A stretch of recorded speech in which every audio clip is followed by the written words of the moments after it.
We're moving over to a game I reviewed. It was my last video, MindsEye. We're gonna play MindsEye today, okay?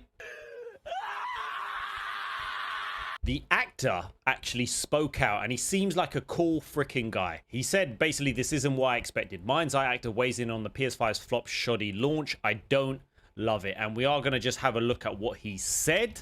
He sounds like a cool guy, and I do feel sorry for him because, as I said, the cutscenes, that's partly why I gave it a 3 out of 10, because the cutscenes were, like, they were second to none. It's like a totally different game. But this is what he said.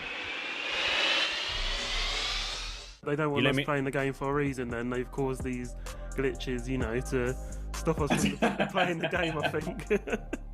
Forget Rockstar, dude. Yeah. It was all the way at the top. It was Donald Trump and Elon Musk. Yeah. So, if you don't know, that is the actor of Jacob Diaz from MindsEye. The glitches are implanted. That's crazy. So let's just hear what he said. We're going to talk about MindsEye and, you know, the project itself. How are you feeling with it all at the moment? Is it a bit up and down, or is it up, or are you still happy? Yeah. I mean, you know, it's had a complicated reception, because whenever you work on something for many years, regardless, I work with good people who are trying to do a good thing. And so, like, there's a pride in games are hard, man. Games are hard to produce, just like films. It's a really huge undertaking to get one off the ground at all. So I'm proud of the people that I worked with. It's a shame that the gameplay in particular has received such negative reception and such, yeah, I mean, in terms of bugs, as a gamer myself, I completely understand the frustration.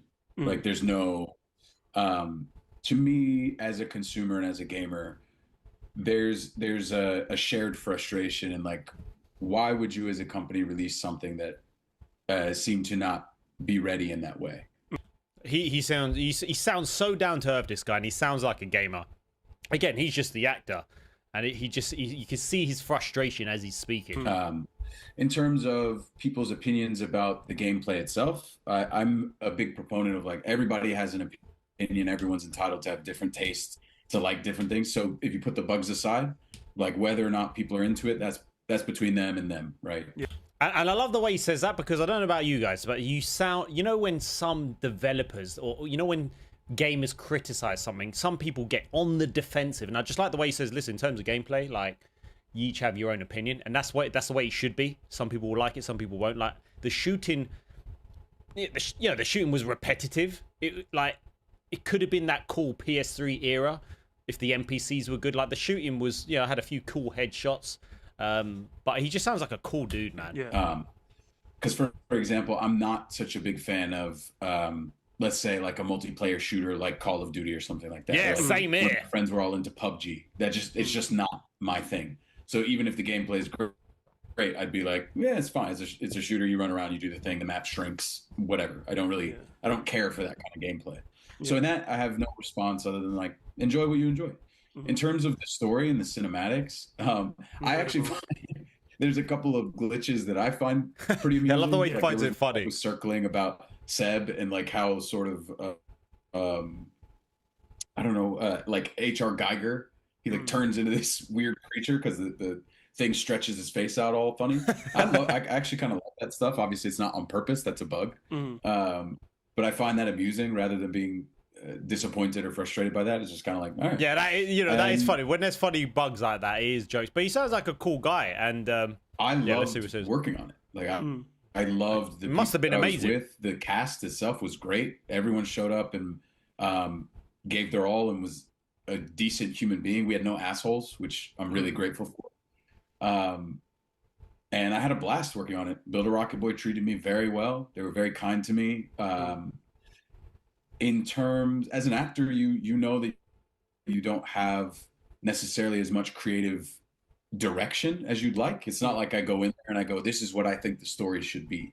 But they did allow me opportunity to get feedback, and I did when I felt appropriate about, many of the developers were from the UK, and so they'd ask questions that are like, does this feel American? Does this feel blue collar? Does this feel like a soldier? Does this feel like something that someone from this background would say?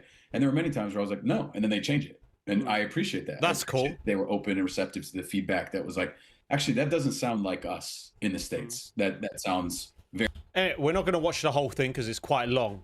But just judging by that, he just sounds like a cool dude. And again, it's not their fault in terms of like the actors, how much they put into it. It's just such a shame that it's a shame when companies go through that much effort in terms of the cutscenes, in terms of the actors and the motion capture. And it's just such a shame because now it's become a joke.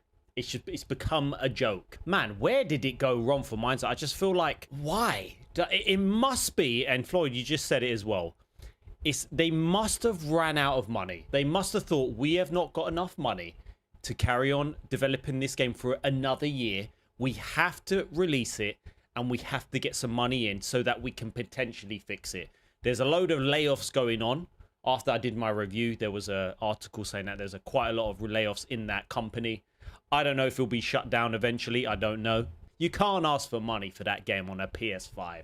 Maybe if it was PS2. And I don't think it will have a second chance like Cyberpunk because the studio is not as big as CD Projekt Red. No way. Plus it's full price, like 55. Yeah, I got my money back. I got my money back, which I was happy about because there's no way. £55. £55 they spent. Like, no way was I going to buy that. They scored it a 3 out of 10 as well. I didn't even know. So Push Square did a 3 out of 10 as well. I thought it was a 3 out of 10 because it had solid driving, amazing cutscenes and graphics. The shooting was okay.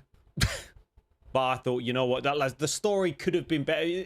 I feel like the story would have been better if the gameplay was better. Because it was so bad, it just became a parody. And then he goes on to say, basically, I think it does more long-term harm to your reputation to release something in a state of less than 100% and then charge 100% of the price. So we didn't get to that bit, but that's what he said. And he sounds like a very cool dude. When it comes to money, you cannot freaking expect people to pay 100% of the money, then get anything less than the best. There was over 100 people laid off from this studio, which you could say that maybe because they've finished the game. Now they've just laid off people so that they don't lose as much money. They're probably trying to stay afloat. They plan to make 100 or more redundancies within a 90-day period. Wow. Word of the upcoming layoffs was shared via IGN, suggesting the management remains committed to MindsEye and supporting it post-launch. I will be so surprised if they do continue to support this game. I'm trying to think like a studio like this that's quite new, is it? It's quite new. How do you even support this game? Because it feels like there's at least a couple of years work to do. There's at least a couple of years potentially to fix this game. I personally think it'll be more cost effective to forget the game and try and move on to something else. Do you move on? Can they keep it? I don't know. I'm sure we're gonna... What was that? I felt like something dropped. I feel like it's something we're gonna hear in the future with MindsEye, but my gosh.